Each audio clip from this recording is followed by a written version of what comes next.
నమస్కారం అండి. ఇక్కడికి వచ్చిన మీడియా మిత్రులకు అందరికీ వినిపిస్తుంది. అందరికీ నమస్కారం అండి.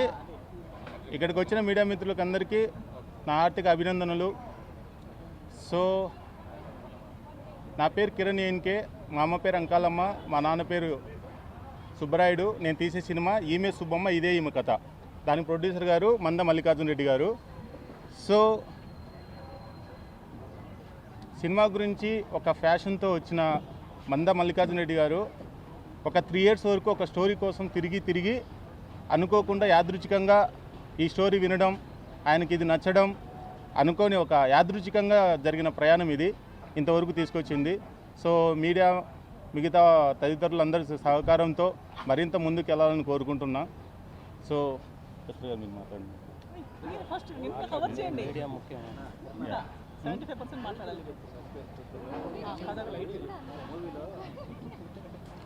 మూవీ గురించి చెప్పడానికి ఏం లేదండి, అది మీరు పోన్ తెలుసుకుంటారు. మీ సపోర్ట్ ఎల్లవెల్లా మాకు ఉండాలని కోరుకుంటున్నాను. ఎక్కువ మాటలు రావడం లేదు, ఫస్ట్ టైం కాబట్టి. సో మాట్లాడినా కూడా ఏమన్నా మిస్టేక్స్ ఉంటే క్షమించండి. థ్యాంక్ యూ అండి. సో ఎస్టర్ గారు మాట్లాడతారు. అందరికీ నమస్కారం. అప్పుడే డైరెక్టర్ గారు చాలా చెప్పారనుకుంటున్నాను. నేను డైరెక్టర్కి పరిచయం ఒక ఇంకో ప్రాజెక్ట్ గురించి కలిసాము. అప్పుడే ఆయన చెప్పిన కథా విధానం, నరేషన్, ఆయన థాట్ ప్రాసెస్ చాలా నచ్చింది. సో ఆ ప్రాజెక్ట్ ఇంకా జరుగుతున్నప్పుడు ఈ ప్రాజెక్ట్ గురించి మళ్ళీ నాకు ఒక రోజు కాల్ చేసి ఈ ప్రాజెక్ట్ కథ కూడా చెప్పారు. సో చాలా ఇంట్రెస్టింగ్ అనిపించింది. ఆయన ఆలోచన విధానమే అలా ఉంది. అంటే ఒక సింగిల్ ట్రాక్ అనేది ఉండదు. సింగిల్ ట్రాక్ ఒకటి, మెయిన్ ఒక ఎడ్యుకేటివ్ సబ్జెక్ట్ ఒకటి ఉంటుంది. ఆ ఎడ్యుకేటివ్ సబ్జెక్ట్ చుట్టూ ఎంటర్టైన్మెంట్ ఫ్యాక్టర్స్, ఇమోషనల్ ఫ్యాక్టర్స్ ఇవన్నీ ఉంటాయి. అండ్ ఒక మంచి బ్లెండ్ అయి ఉంటుంది. సో నరేషన్ వరకు అయితే నేను విన్నంత వరకు నాకు చాలా నచ్చింది. I'm also looking forward. I think ఆర్టిస్టులు కూడా చాలా, హీరో గారి గురించి చాలా చెప్పారు నాకు. మిగతా ఆర్టిస్టుల పరిచయం ఇప్పుడు చేసుకుంటున్నాను కూర్చొని. So I'm looking forward.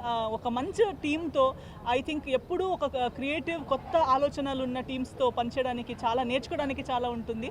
So I'm looking forward to work with this team, with this director గారు, విత్ దిస్ ప్రొడ్యూసర్ గారు.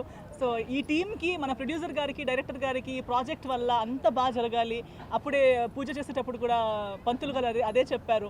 సో ఫైనాన్షియల్గా, ప్రొఫెషనల్గా, ఎవ్రీ సైడ్ నుంచి ప్రతి ఒక్కరికి, టీంలో ఉన్న ప్రతి ఒక్కరికి బాగా జరగాలి. ఈ సినిమాలో మంచిది అవ్వాలని కోరుకుంటున్నాను. I'm looking forward. Thank you so much. మేము బిజినెస్ రంగంలో చాలా సంవత్సరాల నుంచి ఉన్నాము.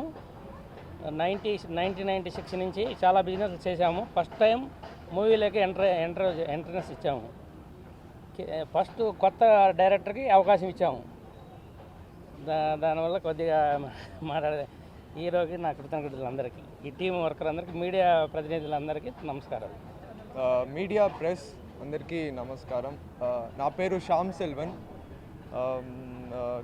యాక్చువల్లీ స్క్రిప్ట్, ఈ మూవీ ఇదే సుబ్బమ్మ ఇది మా కథ, ఇది దొరికింది కిరణ్ సార్ అండ్ మన మల్లికార్జున్ ప్రొడ్యూసర్ సార్ వాళ్ళ ద్వారా దొరికింది. It's a gift. సో పర్సనల్గా నాకు చాలా డైరెక్టర్ ఈ స్క్రిప్ట్ నరేట్ చేసినప్పుడే లోపలికి వెళ్ళిపోయా. చాలా డీప్గా ఉంది, emotions and everything. So I'm looking forward to work with this beautiful team. So నేను ఎక్కువ మాట్లాడకూడదని అనుకుంటున్నా, because I want that's it. Thank you. అందరికీ నమస్కారం అండి.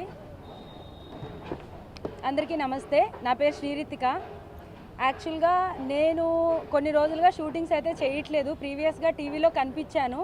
సో కిరణ్ గారు 5 years బ్యాక్ నాకు ఒక ప్రాజెక్ట్లో కలిశారు. ఒక క్యారెక్టర్ అనుకున్నాం, ఫ్యూ రీజన్స్ వల్ల అది చేయలేకపోయాం. ఆ రోజు అన్నారనమాట, నెక్స్ట్ నా ఫిలింలో నీకు కంపల్సరీ ఒక బెస్ట్ క్యారెక్టర్ ఉంటుంది అని. సో ఇన్ని రోజుల తర్వాత సడన్గా నాకు కాల్ వచ్చింది, నేను చేయట్లేదండి అంటే, లేదు నేను ఆ రోజు మాట ఇచ్చాను, ఈ క్యారెక్టర్ నీకు ఎగ్జాక్ట్గా సూట్ అవుతుంది అన్నారు. బట్ ఇప్పుడైతే ఆ క్యారెక్టర్ ఏంటనేది నేను రివీల్ చేయలేను, చేయకూడదు కూడా. అండ్ టైటిల్కి వచ్చేసరికి నేను అడిగాను, సినిమా స్టోరీ వినకముందు సుబ్బమ్మ అంటే ఓకేనా కిరణ్ గారు, ఈ రోజుల్లో కొంచెం మరి ఓల్డ్గా ఉంటుందేమో అంటే, ముందు మీరు స్టోరీ వినండి, తర్వాత అప్పుడు టైటిల్ యాప్టా కాదా చూద్దాం. సో స్టోరీ మొత్తం నేను విన్నాను. తర్వాత నేను కరెక్ట్గా ఉంది ఈ టైటిలే, నేను ఫస్ట్ వేరేగా అనుకున్నాను అని. సో ఎగ్జాక్ట్గా స్టోరీకి యాప్టబుల్ టైటిల్ అండ్ సినిమా కూడా చాలా కొత్తగా అనిపిస్తుంది. కాసేపు ఆర్టిస్ట్ అనేది మర్చిపోయి ఒక ఆడియన్ లాగా వింటూ నెక్స్ట్ ఇది జరగబోతుందంటే అక్కడ అది లేదు, ఇంకా కొత్తగా ఉంది అనమాట. సో ఆడియన్స్కి ఖచ్చితంగా నచ్చుతుంది. అండ్ స్పెషల్లీ మీడియాకి వచ్చేసరికి మీరు ఇప్పటివరకు కొత్త సినిమాలు అన్నిటికీ సపోర్ట్ చేశారు అండ్ అలాగే మీ సపోర్ట్ ఈ సినిమాకి కూడా కావాలి.